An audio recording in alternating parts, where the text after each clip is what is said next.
பேசுவோம். இது எவ்வளவு பெரிய சேலஞ்ச் தெரியுமா? அதுவும் பெண்களை பத்தி, பெண்கள் படுற கஷ்டங்களை பத்தி, ஆணாதிக்கத்தை பத்தி நீங்க ஆண்கள் கிட்ட அவ்வளவு ஈஸியா பேச முடியாது. அவன் திரும்பி நிற்கிறான். அவன் காதுகளை நம்மளை நோக்கி திருப்ப வேண்டியிருக்கிறது. கேட்கவே மாட்டார்கள். ஆணாதிக்க மனப்பான்மை, நான் முதலே சொன்ன மாதிரி ஆணாதிக்க மனப்பான்மை என்பது ஏதோ ஒரு தனி மனிதனின் குணங்கள் கிடையாது. எல்லா உலகத்துல இருக்கிற அத்தனை பேர் மேல் ஷாமிஸ்ட் தான், இன்க்ளூடிங் பெண்ணுக்கு பெண் தான் எதிரி அப்படிங்கிற ஒரு கருத்து இன்னும் கூட அதை சொல்லிட்டு இருக்காங்க. பெண்ணுக்கு பெண் தான் எதிரி என்ற கருத்துக்கள் இன்னும் பட்டிமன்றங்களில் ஒரு மிகச்சிறந்த தலைப்பாக இருக்கிறது. அதை கேட்டு பெண்களே கைத்தட்டும் நிலை இருக்கு.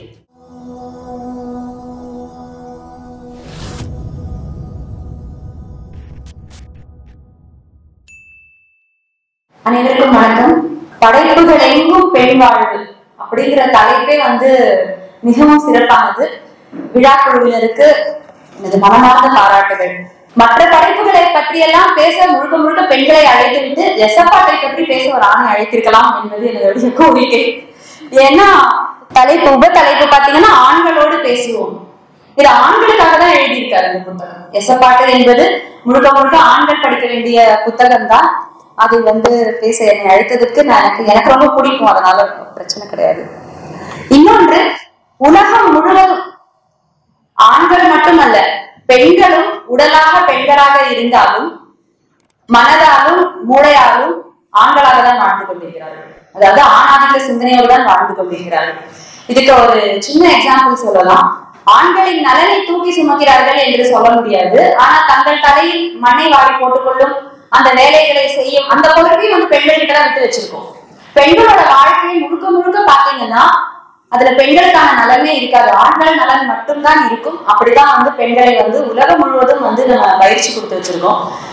பெண்ணியம், பெண் உரிமை, ஆணாதிக்கம், இந்த மாதிரி வார்த்தைகளை எல்லாம் இப்படி ஒரு அரங்கத்தில் பேச முடியும். நான் வீடுகளுக்குள் போய் பேசினா ஏதோ அன்பா கணவன் மனைவி அன்பா வாழ்ந்துட்டு இருக்கிற ஒரு குடும்பத்துல நம்ம பிரச்சனை பண்ண போறோம், நம்ம கொலைக்க போறோம் அப்படின்னு சொல்லிட்டு என்ன சொல்லுவோம்னா முதல்ல ஒரு வார்த்தையை சொல்லுவாங்க. அந்த வார்த்தைக்கு மீறி நீங்க எதுவுமே பேச முடியாது. எங்க வீட்டுல சார் அப்படி இல்லை அப்படின்னு ஏதோ நம்ம அவங்க அன்பான கணவனை குறித்து நாம் குறை சொல்லி அவர்களுடைய அமைதியான அழகான இல்லற வாழ்வை குலைப்பதாகத்தான் பெண்ணிய சிந்தனைகளையும் ஆணாதிக்கம் குறித்த புரிதல்களையும் நம்ம கொண்டு போய் சேர்க்கவே முடியறதில்லை பெண்களிடமே. பெண்களுக்கே அவர்கள் கண்களை திறந்து விடுவதற்கு மிகப்பெரிய முயற்சி தேவையாக இருக்கிறது.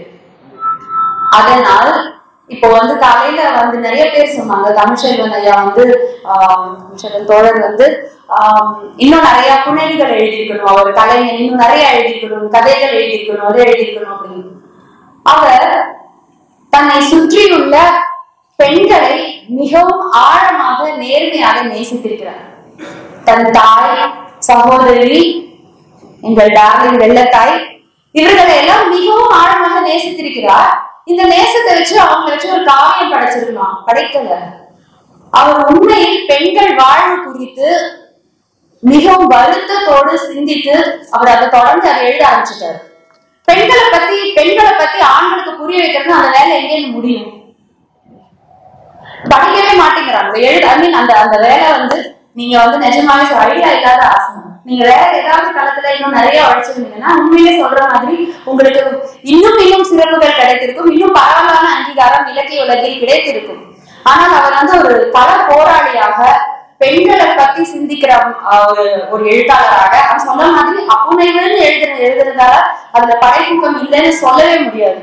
மிகச்சிறந்த கலை படைப்புகள் எசப்பாட்டு, ஆண்கள் சமைப்பது, அதிலும் மீது, இடையில் ஆடும் ஊஞ்சல் என்று நான் சொல்வேன். நான் அவருடைய அப்புனைகளை தான் பெரும்பாலும் படித்திருக்கிறேன், அதனால மட்டும் சொல்லல. இருந்தாலும் அப்புறம் எங்கேல்ஸ் அவர்களின் ஒரு மேற்கோளை சொல்ல விரும்புறேன். எப்பேற்பட்ட முற்போக்காளராக இருந்தாலும், எப்பேற்பட்ட முற்போக்குவாதியாக இருந்தாலும் ஒரு ஆணை நிறுத்தி பார்த்தா அவனிடம் கொஞ்சமாவது ஆணாதிக்கம் இருக்கும் அப்படின்னு. ஆண் மட்டும் இல்ல, பெண்களுக்கே உரிச்சு பார்த்தா ஆணாதிக்கம் சிந்தனை தான் அதிகமாக இருக்கிறது. ஆகவே தங்கள் அறிவுக்கும் சுயத்துக்கும் சிறிதளவு கூட மதிப்பே இல்லாத மதங்களையும் சாதிகளையும் அவை விதிக்கும் விதிமுறைகளையும் இயல்பென்று பழகி அதை வாழையடி வாழையாக அடுத்த தலைமுறைக்கு கடத்தி கொண்டிருப்பவர்கள் யார்? பெண்கள் தான். எந்த வீட்டிலையும் பாருங்க, புரட்சியாளரா ஒரு ஆண் புரட்சியாளராக இருப்பது, ஒரு ஆண் ஒரு பெரியார் கருத்துக்களை பேசுவது மிகவும் எளிது. பெண்களுக்கு வந்து அதை பேசி கைத்தட்டலாமா, வீட்டுக்குள்ள பேசிட முடியாது, பேசினா அவங்க மேல ஒரு பிம்பம் விழுது. சோ இதெல்லாம் வந்து தவறு அப்படின்னு சொல்றதுக்கே வந்து தாயன்புடன் பெண்களின் கண்களை தமிழ்ச்செல்வத்தோடு திறந்து விட்டிருக்கிறார். நான் அப்படி இருந்தான். எனக்கு வந்து பெண்ணியம் அப்படிங்கறதெல்லாம் வந்து ஒரு கெட்ட வார்த்தை கிடையாது. அது வந்து நீ ஒரு மனிதாபிமானம், நீ மனிதாபிமானியாக இருந்தால் நீ பெண்ணியவாதியாகத்தான் இருக்க வேண்டும். அது ஏதோ ஒரு சாப்டர்ல ஒரு ஓரத்துல we should all be feminists அப்படின்னு சொல்லிட்டு ஒரு நைஜீரியன் டைரக்டர் எழுதியிருக்கிறாங்க. சோ இவர் ஆக சிறந்த மனிதாபிமானி, ஆக சிறந்த படைப்பாளி. இவர் பெண்களை பற்றி எழுதியதில் வந்து வியப்பே இல்லை. இப்படிதான் இருக்கணும் எழுத்து அப்படின்னு தான் எனக்கு தோணுது. எழுத்தாளர் ஒரு ஆணாதிக்கமும் பெண்களுக்கும் நிறைந்த சமூகத்தில் ஒரு படைப்பாளி பெண்ணியத்தை பற்றி எழுதி கொண்டே இல்லாமல் எப்படி இருக்க முடியும்? சோ அப்படிதான் வந்து நான் இசைப்பாட்டை பார்க்கிறேன். பெண்ணுக்கு பெண் தான் எதிரி அப்படிங்கிற ஒரு கருத்து உண்டு. இன்னும் கூட அதை சொல்லிட்டு இருக்காங்க. பெண்ணுக்கு பெண் தான் எதிரி என்ற கருத்துக்கள் இன்னும் பட்டிமன்றங்களில் ஒரு மிகச்சிறந்த தலைப்பாக இருக்கிறது. அதை கேட்டு பெண்களே கைத்தட்டும் நிலை இருக்கிறது. சோ இந்த ஒரு இடத்துல இருந்துதான் பெண்ணுக்கு பெண்ணு தான் எதிரி என்ற கருத்து முளைக்கிறதுன்னு நான் நினைக்கிறேன். ஆனா உண்மையிலே பெண்ணுக்கு பெண் தான் எதிரி அப்படின்னு சொல்லக்கூடிய சில பெண்கள் இருக்காங்க. அவங்க யாரு அப்படின்னு பார்த்தா சனாதனத்தை தூக்கி பிடிப்பவர்கள். அப்படி இப்போ சோசியல் மீடியால நிறைய பேர் இருக்கிறாங்க. விசாகா ஹரி, சங்கரி பாலா போன்றவர்கள் எல்லாம் வந்து உண்மையே பெண்ணுக்கு பெண் எதிரியா. அவர்களுக்கு இருக்கக்கூடிய ஃபாலோவர்ஸ் பாத்தீங்கன்னா பெண்களுடைய ஃபாலோவர்ஸ் மிக அதிகம். இது வந்து சும்மா நம்ம வந்து சிரிச்சுட்டு போற விஷயம் கிடையாது. இவர்களால் தான் பாசிச சக்திகள் பண்பாட்டு தளத்தில் மிகவும் ஆழமாக வேரூன்றி இருக்கிறது. சோ இதை தடை பண்ணணும்னா கூட பெண்களுக்கு நாம் விழிப்புணர்வை உருவாக்க வேண்டும். பெண்ணியம் வந்து பேச வேண்டும். அது சும்மா ஜோக் இல்ல, சும்மா தோசை சுட்டு தர விஷயம்லாம் கிடையாது. ஆகவே ஆண்களை விடுங்கள், பெண்களுக்கே அவர்களின் உரிமைகள் குறித்த விழிப்புணர்வும் உணர்வுகள் குறித்த புரிதல்களும் தேவையற்ற குற்ற உணர்ச்சியை களைவதற்கும் தமிழ்ச்செல்வனை படித்தாக வேண்டிய கட்டாயம் இருக்கிறது. எசப்பாட்டு நூல் வெளியீட்டிலும் என்னை பேச அழைத்திருந்தார் என்பதை நான் மிகவும் மகிழ்ச்சியுடன் நினைவு கூறுகிறேன். அதுல நான் என்ன பேசினேன் ஞாபகம் இல்ல. ஆனா தோழர் ரோஹிணி பேசின ஒரு வார்த்தையை நான் சொல்லணும்னு நினைக்கிறேன். சமூகத்தில் மிக ஆழமாக வேரூன்றி இருக்கும் ஆணாதிக்க நஞ்சுக்கான முறி மருந்து இதுன்னு சொன்னாங்க. இது அப்படி ஒரு முறி மருந்து தான். அது ஏன் முறி மருந்து அப்படின்னு அந்த சொல்ல நம்ம யோசிக்கும் போது நமக்கு பல புரிதல் கிடைக்குது. ஆணாதிக்க மனப்பான்மை, நான் முதலே சொன்ன மாதிரி ஆணாதிக்க மனப்பான்மை என்பது ஏதோ ஒரு தனி மனிதனின் குணங்கள் கிடையாது. எல்லா உலகத்துல இருக்கிற அத்தனை பேர் மேல் ஷாவனிஸ்ட் தான், இன்க்ளூடிங் ஷாவனிசம். மனப்பான்மை இல்லாத ஆண் வந்து பெண்ணை விட சிறந்தவன் அப்படிங்கிற ஒரு மனப்பான்மை கொஞ்சம் கூட இல்லாத ஒரு ஆள் வந்து உலகத்துல எதுவுமே கிடையாது. தமிழ்ச்சல் மட்டும்தான் இருப்பார் நினைக்கிறேன். சோ அந்த மாதிரி ஆணாதிக்க மனப்பான்மை என்பது தனி மனிதர்களின் குணம் கிடையாது. அது சாதியை காப்பாற்றும் குடும்பத்தின் கோட்டையாக, பெண்களை சுதந்திரமாக தெருவில் நடமாட விடாத ஒரு நஞ்சாக, ஆண் பெண் காதல் வந்து ரொம்ப அழகா பூக்கும். ஆனா அந்த ஆண் பெண் உறவுக்குள்ளேயே கசப்பை விதைக்கக்கூடிய ஒரு அருவருக்கத்தக்க நஞ்சாக, சின்ன குழந்தைகள் கூட பார்க்காம அவர்கள் மீது கொடூரமான பாலியல் வன்முறையை நிகழ்த்தக்கூடிய ஒரு ஆபத்தாக இப்படி பல்கி பெருகி உலகம் முழுவதும் கிடைத்திருப்பதுதான் ஆணாதிக்கம். சோ எங்க சார் அப்படி இல்லைன்னு யாரும் சொன்னா இனிமே எப்படி ரியாக்ட் பண்றது உங்களுக்கு தெரியும் நினைக்கிறேன். நம்ம ஆணாதிக்கத்தை பத்தியோ பெண்ணியத்தை பத்தியோ பேசும்போது எங்க சார் அப்படிலாம் கிடையாது. அவங்கதான் உண்மையிலே நிதி வந்துட்டு இருப்பாங்க வீட்டுல. ஏதோ இதை பத்தி பேசினாலே நமக்கு பிரச்சனை அப்படின்னு நினைக்கக்கூடிய பெண்கள் இருக்கிறாங்க. அவங்க கிண்டல் பண்ணதுக்காக சொல்லல, இது ஒரு மிகப்பெரிய சவாலாக நம்ம முன் காலந்தோறும் வந்து கொண்டே இருக்கிறது. சோ இந்த புத்தகம் வந்து ஆணாதிக்கத்தின் வரலாற்றையும் வேரையும், இதுவும் அவருடைய வார்த்தை சொல்லாததுதான், ஒரு பிரச்சனைக்கும் ஒரு வரலாறும் ஒரு வேரும் இருக்கிறதுன்னு சொல்லியிருக்காரு. சோ இது வரலாற்றையும் வேரையும் மட்டும் இல்லாமல் நீள அகல ஆழத்தையும் இந்த புத்தகம் பேசுகிறது. இதை வாசிப்பதன் மூலம் என்ன பண்ணலாம் அப்படின்னா, இது மட்டும் இந்த புத்தகம் வந்து ஒரு கம்ப்ளீட் ரெஃபரன்ஸ் கைடுன்னு சொல்றோம். தனி மனிதர்கள் இதை வாசித்தால் தங்கள் வாழ்வில் இருக்கும் பெண்களிடம் எப்படி நடந்து கொள்ளணும் என்று புரியும். பெண்கள் இதை வாசித்தால் எப்படி சுயமரியாதையும் பெண்ணுரிமையும் நமக்கான உணர்வுகள், நம்ம வாழ்க்கிற வாழ்க்கையில வந்து நமக்கு நம்ம உரிமைகள் குறித்த புரிதல்கள் ஏற்படும். சமூகத்தில் ஒரு இயக்கங்கள் வாசித்தால் தங்களுடைய செயல்பாடுகளை இன்னும் செழுமைப்படுத்திக் கொள்ளலாம். பெண்களை குறித்த ஜெண்டர் லென்ஸோட எப்படி செயல்பாடுகளை செய்யலாம் அப்படின்னு வந்து இயக்கங்களுக்கு புரியும். அரசு வாசித்தால் பெண் சமூகத்திற்கான நலத்திட்டங்களை எப்படி உருவாக்க வேண்டும் என்று தெரியும். இதை வந்து இப்படி ஃபுல் புக்கா உங்களுக்கெல்லாம் படிக்க கஷ்டமா கூட அவர் சொன்ன மாதிரி சிறு சிறு பிரசுரங்களாக அச்சிட்டு பல லட்சம் பிரதிகள் வந்து இதை வந்து தமிழ்நாடு முழுக்க கொடுக்கணும் அப்படிங்கறத நான் ஒரு கோரிக்கையா வைக்கிறேன். அப்புறம் ஆண்களோடு பேசுவோம். இது வந்து இது ஒரு பெரிய சேலஞ்ச். நிஜமாவே சொல்றேன், தோழர் வந்து ஒரு மிகப்பெரிய ஒரு துணிச்சல்காரன் தான் நினைக்கிறேன். ஏன்னா இந்த ஒரு விஷயம் எனக்கு ஞாபகம் இருக்கு. நூல் வெளியீட்டுக்கு நான் பேசுனது ஆண்களோட பேசுவோம். இது எவ்வளவு பெரிய சேலஞ்ச் தெரியுமா? அதுவும் பெண்களை பத்தி, பெண்கள் படுற கஷ்டங்களை பத்தி, ஆணாதிக்கத்தை பத்தி நீங்க ஆண்கள் கிட்ட அவ்வளவு ஈஸியா பேச முடியாது. அவன் திரும்பி நிற்கிறான். அவன் காதுகளை நம்மளை நோக்கி திரும்ப வேண்டி இருக்கிறது. கேட்கவே மாட்டார்கள். அதை குறித்து பேசுவாங்க. ஆனா வந்து உண்மையிலே அதை புரிந்து கொள்ள வேண்டும், தங்கள் வாழ்க்கையில் மாற்றங்கள் வர வேண்டும் என்ற நேர்மையான எண்ணத்துடன் பெண்ணியத்தை குறித்த கருத்துக்களை உள்வாங்கும் ஆண்கள் அப்படின்னு பாத்தீங்கன்னா அது வந்து ரொம்ப குறைவாக தான் இருக்கிறது. ஆனா அப்புறம் இடையிலாடும் ஊஞ்சலை பத்தி சொன்னீங்க. இடையிலாடும் ஊஞ்சல் அப்படிங்கிற நூல் வந்து ஒரு தற்கால பிரச்சனையை எடுத்துக்கிட்டு அதை வந்து 250-400 வார்த்தைகளுக்குள்ள தோழர் வந்து கட்டுரை எழுதி சொல்லியிருக்காங்க. ஆனா அந்த குறுக தரித்த குரல் என்பது போல ஒரு தற்கால பிரச்சனைக்கும் அதன் வரலாற்றையும் வேறையும் ஆராய்வதோடு எதிர்காலத்துல என்ன செய்ய வேண்டும் அப்படிங்கிற ஒரு செயல்பாட்டையும் வந்து அந்த புத்தகத்துல சொல்லியிருப்பாரு. அதனாலதான் இடையிலாடும் ஊஞ்சல் அந்த நூலுக்கு பேர் வச்சிருந்தாரு. ஆனா வந்து தமிழ்ச்செல்வன் அவர்கள் எதை பற்றி எழுதினாலும் இடையிலாடும் ஊஞ்சல் போல வரலாற்றையும் அலசி எதிர்காலத்தில் என்ன செய்ய வேண்டும் என்கிற செயல் திட்டத்தையும் கொடுக்க மாதிரிதான் எழுதியிருக்கிறார். அத மாதிரிதான் எசப்பாட்டு இருக்கு. சின்ன சின்ன வாக்கியங்கள். அப்புறம் முக்கியமா வந்து இந்த புத்தகத்தில் வந்து அவர் சொன்ன மாதிரி படைக்கூட்டத்தை பத்தி நான் சொல்லணும்னு நினைக்கிறேன். மிகவும் கலைநயம் மிக்க சொற்கள். அப்படிதான். ஏன்னா பக்கம் பக்கமா எழுதினா வந்து எப்படி படிப்பாங்க? சோ என்ன சொன்னா கரெக்டா கருத்து போய் மண்டையில அடிக்கும் அப்படிங்கிற மாதிரி அந்த ஆண்கள் உரிமைகள், ஆண்கள் உரிமை சங்கம் அப்படின்னு சொல்லிட்டு வந்து அங்கிருந்துதான் ஆரம்பிக்கிறாரு. இப்ப எல்லாம் யாருங்க என்ன பேச ஆரம்பிச்சுன்னா இப்ப எல்லாம் எல்லா பெண்கள் தான் வந்து ஆண்களை வந்து ரொம்ப கஷ்டப்படுத்துறாங்க, சட்டங்கள்லாம் வந்து பெண்களுக்கு தான் ஆதரவா இருக்கு அப்படின்னு சொல்லி கிளம்பி வந்துடுறாங்க. ஆண்கள் உரிமைகள் காப்போர் சங்கம் அப்படின்னு சொல்லிட்டு இந்தியா முழுக்க ஒரு 8000 பேர், டெல்லியில மட்டுமே 8000 பேர் உறுப்பினர்களா இருக்காங்க. இந்த மாதிரி காமெடி கூத்துக்கள் எல்லாம் அடிச்சுட்டு கொண்டிருக்கிற சங்கங்கள் இருக்கிறது. அங்கிருந்துதான் நம்ம புத்தகத்தை தொடங்குகிறார். ஆனா அதை சொல்லும் போது அவர் என்ன சொல்றாருன்னா, இவங்க சொல்ற பிரச்சனை எல்லாம் என்னன்னா, இப்போது படிப்பும் சுயமரியாதையும் சுயசார்பும் இருக்கக்கூடிய பெண்கள் ஆண்களுக்கான சர்வீஸ் செக்டர்களாக செயல்பட தயாராக இல்லை. ஒரே வார்த்தையில மொத்தமா அடிச்சிடுறாரு. உங்களுக்கு பெண்கள் கிட்ட இருக்கிற என்ன பிரச்சனைனா, முன்னாடிதான் வந்து தாயாக அப்படி தாரமாக தமக்கையாக உங்களை காப்பாத்திக்கிட்டு இருக்கிற வேலையை செஞ்சுட்டு இருந்தாங்க.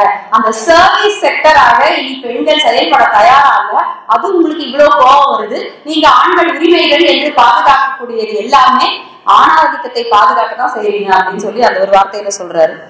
அதே மாதிரி இன்னொரு சொல்லாடு ஆண்மனதின் சிடுக்கு அப்படின்னு சொல்றாரு. ஆண்மனதின் சிடுக்கு அப்படின்னா எந்த இடத்துல சொல்றாருன்னா, அந்த தலைப்பே இன்னொரு சிம்மாசனத்தை விட்டு இறங்காத கதை. சிம்மாசனத்தை விட்டு இறங்காத கதைன்னா என்னன்னா, ஒரு மாமனார் அவருக்கு ஒரு மனைவி இறந்துடுறாங்க. ஒரு வயதான ஆண் மனைவி இறந்துடுறாங்க. அவருக்கு ஒரு மகள் இருக்கிறார், மகனும் இருக்கிறார். ஆப்வியஸ்லி மகன் வீட்டுலதான் அவர் வந்து வாழ்ந்துட்டு இருக்காரு. அப்ப அவரோட பொண்ணு அப்பா ரொம்ப கஷ்டப்படுறதா வந்து தோழர்கிட்ட வந்து புலம்புறாங்க.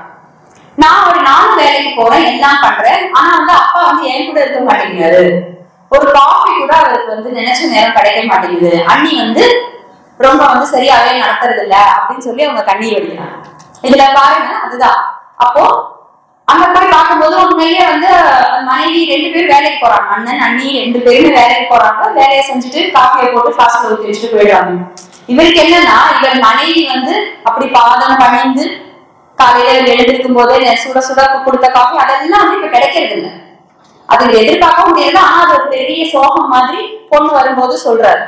பொண்ணு வந்து என் கூட இருக்கலப்பா, பெண்ணுக்கு இருக்கக்கூடிய மகளுக்கு இருக்கக்கூடிய அதே பாசமும் இதுவும் வந்து மருமகளுக்கு இல்ல அப்படிங்கறதுதான். இந்த மகள் வீட்டுக்கு போனா அப்புறம் தெரியும் மகள் எப்படி நடத்துறதுன்னு, அது வேற விஷயம். பட் என்னன்னா, ஓகே இவர் மகள் வீட்டுல போய் இருக்கலாம்ல, பிடிச்சிருந்தா மகள் தான் கூப்பிடுறாங்க. ஏன்னா மகள் வீட்டுலதான் வந்து வாழக்கூடாது, மகளுடைய சம்பாத்தியத்தில் வாழக்கூடாது. இது வந்து ஆண் மனதின் சிடுக்கு அப்படின்னு சொல்றாரு. இப்போ எல்லாருமே வந்து பெண் குழந்தைகளா இருக்கிற பெற்றோருக்கான மிகப்பெரிய பிரச்சனை இதுதான். இந்த இடத்துல இருந்துதான் வந்து ஜெண்டர் இன்இக்வாலிட்டியே ஆரம்பிக்குது. ஏன் மகள் வீட்டில் இருந்தால் என்ன, ஆண் மனதின் சிடுக்கு அப்படின்னு சொல்லும்போது சிடுக்கு அப்படிங்கிறது வந்து அதை எடுக்கவே முடியாது, எடுக்கிறது ரொம்ப கஷ்டம். அதை எடுக்க ட்ரை பண்ணா உடஞ்சிடும். சோ இவ்வளவு ஒரு மோசமான ஆண் மனதின் சிடுக்குகள் நிறைய இருக்கு. இந்த சிடுக்குகளை எடுக்கிற வேலையை இவர் எடுத்திருக்காரு. அப்ப வேற எதுக்குதான் அவருக்கு நேரம் இருக்கும் அப்படின்னு வந்து நம்ம யோசிச்சு பார்க்க வேண்டியிருக்கு. அப்புறம் இன்னொரு விஷயம் எனக்கு இந்த புத்தகத்துல என்ன பிடிச்சிருக்கு அப்படின்னா, இதுல பெண்களுக்கு எந்த ஒரு அறிவுரையுமே சொல்லப்படுது, எங்களுக்கு எதுவுமே சொல்லல. எல்லா அறிவுரையும் ஆண்களுக்காகவும் சமூகத்துக்காக ஒரே ஒரு சாப்டர்ல மட்டும்தான் பெண்களுக்கான அறிவுரை இருக்கு, புருஷ லட்சணம். அது பெண்கள் சுயசார்போட இருக்கணும், வேலைக்கு போய் சம்பாதிக்கணும், நல்ல ஒரு சம்பாதியம் உள்ள மாப்பிள்ள தான் கிடைக்கணும், நீங்க ஏன் எதிர்பார்க்கணும், அது ஒரு இடத்துல லைட்டா சொல்றது. மற்றபடி முழுக்க முழுக்க முழுக்க ஆண்களுக்கான அறிவுரைகள் தான் இருக்கு. இதே வந்து என்ன படிச்சு பேச சொல்றீங்கன்னு தெரியல. அப்புறம் தென் இன்னொரு விஷயம், இந்த புத்தகத்துல வந்து ஆனா அதுக்காக பெண்கள் படிக்கவே வேண்டாமா அப்படி கிடையாது. இந்த புத்தகத்தை வந்து திறனாய்வு செய்தால் நிச்சயமா 3-4 மணி நேரத்துக்கு பேசுறதுக்கான கண்டென்ட் இருக்கு, அதுக்கான நாள் நான் இல்லை. ஆனா ஒரே ஒரு விஷயத்த சொல்றேன், இதுல முதல் பகுதி வந்து ஆண்கள் பெண்களுக்கான அக உலகம். ஒரு ஆண் பெண் உறவுல என்ன பிரச்சனை இருக்கு, மாமனார் மாமியார்னால பெண்களுக்கு என்ன பிரச்சனை இருக்கு, அப்புறம் வந்து என்ன சொல்றது, சதா கிண்டிக்கிட்டே இருக்கிற ஒரு பெண்ணால வந்து ஒரு ஆணுக்கு என்ன பிரச்சனை இருக்கு, திட்ட திண்டுக்கல்லு அப்படிங்கிற ஒரு சாப்டர் மாதிரி நான் எங்கேயுமே ஒரு பெண் கூட எழுதி நான் படிச்சது இல்லை.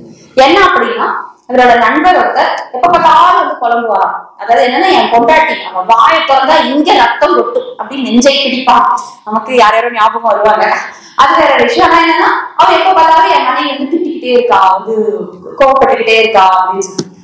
என்ன விஷயம் அப்படின்னா, மனைவி கிட்ட போய் பேசும்போது அப்புறம் முதல்ல அவங்க வெளியே சொல்லல, அவங்க சொல்லுவாங்க எங்க சார் அப்படி இல்லைன்னு சொல்ற மனைவி எல்லாம் இருப்பாங்க, மனைவி புருஷனா திட்டுவாங்க, பட் வெளியில விட்டு கொடுக்க மாட்டாங்க. அதுக்கப்புறம் பேசும்போது மனசு திறக்காங்க, வீட்லயே இருக்கிறது இல்ல, எப்ப பார்த்தாலும் நான் என்ன தனியா விட்டுட்டு வெளியில போயிடுறாரு நண்பர்களோட, நான் திட்டுறேன்னு சொல்லிட்டு வெளியில போயிடுறாரு. நான் கேட்கிறேன், ஒரு நாயை வீட்டுல கட்டி போட்டுட்டு நாள் பூரா வெளியில போனா நீங்க திரும்பி வந்தா எவ்வளவுதான் பாசமுள்ள நாயா இருந்தாலும் அதுவே கட்டிச்சு கொள்ளும். அந்த நாய்க்காக நீ சோறு வச்சுட்டு போக, ஒரு பொண்ணு அதே சோற தானே எப்படி வந்து மிகவும் தனிமை, ஒரு திருமணமான பெண் அவளுடைய உணர்வுகள் குறித்து, உணர்வு தேவைகள் குறித்த புரிதலே இல்லாமல் ஆண்கள் வந்து பெண்களை தனிமையிலையும் கிச்சனையும் விட்டுட்டு சின்ன குழந்தைகளோட விட்டுட்டு போடுங்க. அது வந்து எவ்வளவு தூரம் அவங்க உணர்வை வந்து பாதிக்கும், யார்கிட்ட காட்டுவாங்க அந்த கோவத்தை. அதுக்கு அப்புறம் இவ்வளவுலாம் செஞ்சாலும் அவருக்கு எல்லாமே நான் தானே செய்யறேன். ரொம்ப சிம்பிளான விஷயங்களை கூட நமக்கு பேச அயற்சியா இருக்கு, ஆனா தோழர் வந்து அயற்சி இல்லாமல் அவர்கள் ஆண்களும் புரிந்து கொள்ளும் அளவுக்கு மிகவும் எளிமையாக சொல்லிட்டு போயிடுறாரு. திட்ட திண்டுக்கல்லு வைய வைரக்கல், அந்த மாதிரி தலைப்பே வந்து ரொம்ப அழகா இருக்கு. நீ எவ்வளவு திட்டினாலும் அவனுக்கு அதுவுமே வந்து ஒரு என்ன சொல்றது, திட்டுறா அப்படின்னு சொல்லி மனைவி மேல ஒரு பழிய போட்டுட்டு போயிடுறாங்க. சோ என்ன செஞ்சாலும் அது வந்து பெண்களுக்கு எதிராக தான் நடக்குது. அப்புறம் தாய்மைங்கிற தலைப்பை பத்தி நம்ம பேசுறதுக்கே நிறைய இருக்கு. ஆனா அந்த தோழர் வந்து அதை பத்தி நான் விரிவா எழுதியிருக்காரு. என்னன்னா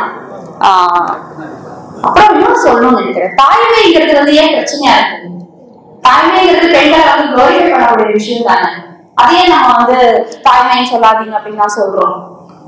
இதுல ஒரு சின்ன விஷயம் என்னன்னா, இந்த தாய்மை அப்படிங்கிறது குளோரிஃபை பண்ணப்படுறது யாரால, எந்த தாய்மைனா ஆம்பளை பிள்ளைங்களை பெற்ற தாய்கள் மட்டும்தான் குளோரிஃபை பண்ணப்படுறாங்க. பெண்கள்லாம் வந்து தாய் வயிற்றுல பிறக்கல, நம்மளால உருளைக்கிழங்கு மாதிரி எதுவும் மண்ணில இருந்து தூண்டி எடுத்தாங்க. ஆண் குழந்தையை பெற்றவள் தான் தாய். அந்த தாய் அதாவது என்னன்னா, இங்க நான் சொன்னேன் இல்லையா, தன்னை சுற்றி உள்ள பெண்களை நேசிக்கும் போது பெண்ணியத்தை பேசக்கூடிய ஒரு ஆள் தான் வந்து நிஜமான மனிதாபிமானியாக இருக்க முடியும். இவங்க என்ன பண்ணாங்க, என் தாயை போல உண்டா, அவ்வளவுதான், அந்த தாய்ப்பட்ட கஷ்டம் எதுவுமே தெரியாது. அதை ஒரு சின்ன விஷயத்தை பேசிட்டு தங்களை தூய்மையாளர்களாக காட்டிக் கொள்கிறார்கள். தன் மனைவியும் ஒரு தாய் தான், தன் குழந்தைகளை பெற்றெடுத்த அவளும் ஒரு தாய் தான் அவங்களுக்கு தோணாது, அடுத்த வீட்டு பெண்ணும் ஒரு தாய் தான் அவங்களுக்கு தோணாது. தாய்னா தன்னை பெற்றெடுத்தவ மட்டும்தான். இவ்வளவு ஒரு சுயநலமான மிகவும் கேவலமான அருவருக்கத்தக்க ஒரு குணநலம் தான் நீங்க தாயை கொண்டாடுறதுங்கிறத ஆண்களை புரிந்து கொள்ளுங்க. தாய் மேல வந்து அன்பு வேண்டாம் நான் சொல்ல வரல, ஆனா தாய்மை என்பது பெண்களை அடிமைப்படுத்தும் ஒரு நிறுவனமாகத்தான் இருக்கிறது அப்படின்னு மேலை நாடுகள்ல புரிதல் வந்துருச்சு அப்படிங்கிறது எழுதுறாரு இதுல. ஆனா இது எல்லாத்தையும் விட எனக்கு முக்கியமான விஷயம் என்ன பிடிச்சது அப்படின்னா, இந்த கருத்தோட்டத்தோட பார்க்கும்போது நாம் கிராமத்தில் சின்ன குழந்தைகள் 5 வயது குழந்தைகளை கூட 70 வயது முதியவர்கள் தாயி என்று அழைப்பதை கேட்கும்போது எனக்கு அருவருப்பாக இருக்கிறதுன்னு சொல்றாரு. தாயின்னு கூப்பிடுறது வந்து ரொம்ப அழகாலாம் இல்ல, அது என்னத்துக்கு ஒரு 5 வயசு குழந்தை வந்து 5 வயசு குழந்தைய ஒரு 70 வயசு முதியவர் தாயின்னு கூப்பிடணும். சின்ன பையனை வந்து அப்பா தந்தையேன்னு கூப்பிடுவாங்க. பட் அந்த தாயின்னு சொல்றதுல வந்து அந்த நர்ச்சரிங் குவாலிட்டி வந்து குழந்தைகளுக்கு சின்னதுல இருந்தே இருக்கணும் அப்படிங்கிற ஒரு சுமை வந்து பெண்கள் தலையில சுமத்துறாங்க அப்படிங்கிற மாதிரி அவர் தாய்மையை பத்தி சொல்லியிருக்கிறாரு. அப்புறம் தொடர்ந்து அப்படியே இந்த நுட்பமான இந்த விஷயங்கள், மௌனமே கூர்வாள். மௌனமே கூர்வாள்ங்கிறது வந்து ஒரு பெண், ஒரு கணவன் மனைவி, அந்த மனைவிக்கு வந்து புத்தக வாசிப்பு பழக்கம் இருக்கும். புத்தக வாசிப்பு பழக்கம் இருக்கும், கணவனுக்கு அந்த பழக்கம் இருக்காது. அவன் வேலைக்கு போவான், வீட்டுக்கு வருவான், சாப்பிடுவான், அவ்வளவுதான். மனைவியோட பேசணும்னு நினைச்சிட்டு இருப்பான். இவனுக்கு எல்லா வேலைகளையும் முடித்து விட்டு இரவு நேரம் ஒரு புத்தகத்தை கையில் எடுப்பான், அவ்வளவுதான். அவனுக்கு வந்து அதை தாங்கிக்க முடியாது, அதை வெளியில சொல்ல மாட்டான், அந்த பிரச்சனையே தெரியாது. என்னன்னா அவனுக்கென்று தனியாக ஒரு உலகம் இருப்பதும் அதில் தான் நுழைய முடியாததும் அவனுக்கு மிகப்பெரிய ஒரு உளவியல் சிக்கலாக நீடித்ததும் அவன் அவளுடன் பேசுவதே நிறுத்தி விடுவான். 5 வருஷமா பேச மாட்டான் அவளிடம். அவளுக்கு வந்து அது எவ்வளவு, அவ என்ன தப்பு பண்ண, அவ புத்தகம் படிக்கிற அவ்வளவுதான். இத வந்து நான் என்ன பண்றேன், நான் எல்லாமே வாங்கி போடுறேன், எல்லாமே செய்யறேன், பேசுறது அவ்வளவுதானே. இது வந்து ஆக்சுவலா வன்முறை, குடும்ப வன்முறையில வருது. நீங்க சாதாரணமா நினைச்சுக்காதீங்க, மனைவியோட பேசாம இருக்கிறது வந்து ஒரு சாதாரண விஷயம் நினைச்சுக்காதீங்க அப்படின்னு சொல்லிட்டு அதை சொல்றாரு. இதெல்லாம் சொல்லிட்டு அடுத்தது அப்படியே வந்து புற உலகுக்கு வராரு. புற உலகம்னா நமக்கே தெரியும், 2 மனம் வேண்டாம். 2 மனம் வேண்டாம்ங்கிற சாப்டர் வந்து ரொம்ப முக்கியம். அது என்னன்னா, ஒரு முதியவர் ஒரு சின்ன குழந்தைய பாலியல் வன்முறை செய்து விட்டார். அது என்னன்னா, ரொம்ப ரெஸ்பெக்டபிள் பர்சன் தான். ஆனா வந்து இந்த குழந்தைய பாலியல் வன்முறை செய்தது வந்து கையும் களவுமாக பிடிபட்டு விடுகிறார். அவர் மகன் மருமகள் எல்லாரும் முன்னாடி அவர் கூனி குறுக வேண்டியதா போகுது. அதனால அவர் தற்கொலை செஞ்சுட்டார். இந்த நியூஸ வந்து செய்தித்தாள்ல படிக்கும் போது அவருக்கு என்ன தோணுதுன்னா, இது ஒரு தனி மனிதனின் குணநலனாக மட்டும் பார்க்க முடியவில்லை. அவர் வந்து என்ன சொல்றாரு, இதே மாதிரி எல்லா ஆண்களுக்கும் 2 மனம் இருக்கு. யாரும் பார்க்கலன்னா ஒரு பெண்ணை எப்படி பார்க்கலாம், இல்ல எல்லாரும் இருக்கும்போது, அப்போ ஒரு பொதுவெளியில நான் வந்து காமிக்கிற ஒரு முகம் வேற, தனிமையில ஒரு முகம் வேறங்கிறது ஆண்கள் எல்லாருக்குமே தெரியும். இதுக்கு நான் இன்னொரு விஷயம் சொல்ல வரேன். பம்பாய் படத்துல வந்து மனிஷா ஓடி வர ஒரு காட்சி, அதை பத்தி வந்து என் ஹஸ்பண்ட் கிட்ட பேசும்போது நான் சொன்னேன், அந்த காட்சி வந்து ஏன் அந்த பாட்டு எனக்கு ரொம்ப பிடிக்கும் அப்படின்னு சொல்லும்போது, அந்த பாட்டு ரொம்ப நல்லா இருக்கும், அதனால தானே அப்படின்னு, மனிஷா ஓடி வர்றதுனால அப்படின்னு சொன்னாரு. சரி போயிட்டு, ஆனா வந்து எல்லாருக்குமே அதனாலதான் பிடிக்கும் அப்படின்னு சொல்லும்போது நான் கேட்டேன், நாம ரொம்ப கோவப்பட்டு என்ன இப்படி பொண்ணை இப்படி பாப்பியா, அது வந்து ஒருவேளை தூரத்துல ஓடி வர்றது நம்ம ரொம்ப கோவமா கேட்கிறோம், தூரத்துல ஓடி வருது ஒரு பொண்ணு, அது அக்காவா இருந்தா தங்கையா இருந்தா நீ எப்படி பாப்பாரு, முகம் தெரியலன்னா அப்படிதான் பார்ப்பாங்க எல்லா ஆண்களும், இதான் உண்மை அப்படிங்கிறது. சோ இதுதான் யதார்த்தத்தில் அறையுண்மை. அவர் யதார்த்தமா சொன்னார். பட் இதேதான் 2 மனங்கள் ஆண்கள் எல்லோருக்கும் இருக்கிறது. இதை சொல்லிட்டு, எடுத்ததற்கெல்லாம் தடுமாறி விழும் ஆண் மனதை அல்லவா ஆன்மம் பரிசோதனை செய்ய வேண்டும். அப்புறம் இது என்னன்னா, ஒரு இப்ப நம்ம படங்கள்ல கூட பார்க்கலாம், இது ரொம்ப ஒரு சென்சேஷனல், ரொம்ப சேலபிள் டாபிக்கா இருக்கு. பெண்கள் குழந்தைகளை வன்முறை செய்யும். சமீபத்துல கூட ஒரு படம் வந்து, ஆனா அது ட்ரீட் பண்ற விதம் இருக்குல்ல, அது மிகப்பெரிய தலைவலியை கொடுக்கும். ஒரு பெண் குழந்தை மீது நடக்கும் பாலியல் வன்முறைக்கு தீர்வாக இன்னும் அதிகமான ஆண்கள் நிகழ்த்தும் வன்முறைகளை தான் தீர்வா வைக்கிறாங்க. நீங்க உங்க வன்முறை பசியை தீர்த்து கொள்வதற்காக பெண்கள் மீதான பாலியல் வன்முறையை, இதெல்லாம் வந்து ஒரு கொஞ்சம் கூட நுண்ணுணர்வு இல்லாமல் படைப்புகள் வருகின்றன. அவங்க எல்லாம் சத்தியமா சொல்றேன், தமிழ்ச்செல்வன் தோழருடைய பிரசுரங்களை கொண்டு போய் கொடுக்கணும்னு நினைக்கிறேன். ஏன்னா ஒரு பேசிக் அறிவு கூட அவங்களுக்கு இல்லாம பார்க்கும்போது நமக்கு மனசு பதைக்குது. ஒரு தங்கை ஓகே என்னன்னா, என் தங்கச்சியை பாலியலும் நான் போய் வெட்டுவேன், நான் போய் கொல்லுவேன், ஆனா வந்து நீ அந்த விஷயத்த வேற யாருக்கும் செய்ய. அப்ப இப்ப ஒரு பொதுவான பிரச்சனையாக இருக்கிறது. ஆண்கள் ஆன்ம பரிசோதனை செய்ய வேண்டும் என்று சொன்ன ஒரே எழுத்தாளர் தோழராக இருப்பார். அடுத்தது நமக்கே தோணும், சில சமயம் நமக்கு ரொம்ப அயற்சி வச்சு, ஆண்கள் இப்படித்தான் இருப்பாங்க, men will be men, ஆண்கள்னாலே அப்படித்தான் இருப்பாங்கன்னு தான் நாங்களே நினைச்சுட்டு வாழ்றோம். பெரிய எனக்கு வந்து நம்பிக்கையெல்லாம் கிடையாது. ஆணாதிக்கம் வந்து போயிடும், என் மகள்கள் என் பேத்திகள் காலத்தில் கூட ஆணாதிக்கம் பொழுது. ஆனா நம்பிக்கையை விதைப்பது போன்ற கருத்துக்களை எழுதுறதுல வந்து தொடர் அடிச்சுக்க முடியாது. என்னன்னா, கண்களை பழகுவது அப்படின்னு ஒரு சாப்டர். 8 மாத குழந்தை, 1.5 வயது குழந்தை, இந்த மாதிரி குழந்தைகள் எல்லாம் வந்து பாலியல் வன்முறை செய்யக்கூடிய செய்திகளை நம்ம கேள்விப்படுறோம். அதுல வந்து இன்னொரு ஒரு ஜோக் ஒண்ணு சொல்றாரு. பாரிஸ்ல நடந்த ஒரு ஓவிய கண்காட்சியில் நிர்வாணமான ஆணின் ஓவியத்தையும் நிர்வாணமான பெண்ணின் ஓவியத்தையும் காட்டி குழந்தைகளை கேட்கிறாங்க, எது ஆண் ஓவியம் எது பெண் ஓவியம்னு சொல்லுங்க அப்படின்னா குழந்தைகள் என்ன சொல்றாங்க தெரியுமா? ட்ரெஸ் போடலையா, அப்புறம் எப்படி நாங்க ஆண் எது பெண் எதுன்னு கண்டுபிடிக்கிறது? அப்போ சமூகம் தான் இந்த ஆடைகளை அணிவிக்கிறது. சமூகம் தான் ஆண்மை பெண்மை என்ற கற்பிதங்களை வந்து உடலுக்கு அணிவிக்கிறது. அப்ப இதை என்ன சொல்றாருன்னா, மக்கள் சீனத்தில் புரட்சி நடந்த போது ஆணும் பெண்ணும் ஒரே மாதிரியான உடைகளை அணிந்தார்கள். இப்போ அதனால பெண்கள் என்ன மாதிரி உடை அணிந்தாலும் ஆண்கள் அதை பாக்குறதே இல்லை. சோ நீ உன் கண்களை பழகிக்கோ அப்படின்னு சொல்ற. இதுல பொறுப்பு பெண்களுக்கும் இருக்குன்னு நான் நினைக்கிறேன். இதெல்லாம் வந்து பெரியார் சொன்னார், முடிய கத்திரிச்சுக்கோ, பேண்ட் ஷர்ட் போட்டுக்கோ. சோ அந்த மாதிரி கருத்துக்களை வந்து ஆண்கள் கண்களை பழக்குவதற்காகவாவது செய்தாக வேண்டியிருக்கிறது. அப்புறம் இதனுடைய இந்த புத்தகத்தின் இரண்டாவது பாதியை பெண்கள் நிச்சயமாக படிக்க வேண்டும்.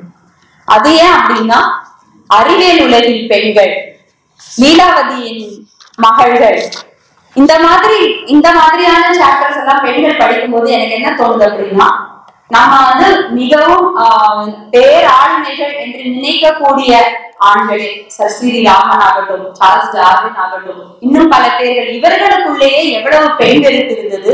இவர்கள் தங்களுடைய துறைகளில் பெண்களை வரவிடாமல் எப்படி தடுத்தார்கள் என்றெல்லாம் படித்து புரிந்து கொள்ளும் போது பெண்கள் ஒருபோதும் சக பெண்களை போட்டியாளர்களாக நினைக்க மாட்டார்கள். ஆண்கள் தங்களை எப்படி ஒடுக்குகிறார்கள் என்ற ஒரு பொதுத்துறையில வந்து பொதுவெளியில வந்து இயங்கும் போது ஆண்களுடைய குயுக்தியா தனக்கு வந்து எதிரியாக இருக்குது. ஆண் வந்து எல்லா பெண்களையுமே எதிரியா தான் பார்க்கலாம். பெண்கள் தான் வந்து சக பெண்களை எதிரிகளாக பார்க்கிறார்கள். இதை புரிந்து கொள்வதற்கும் பெண்களுடைய மனம் விசாரம் அடைவதற்கும் அவர்கள் இந்த இரண்டாவது பகுதியை படிக்க வேண்டும். நன்றி.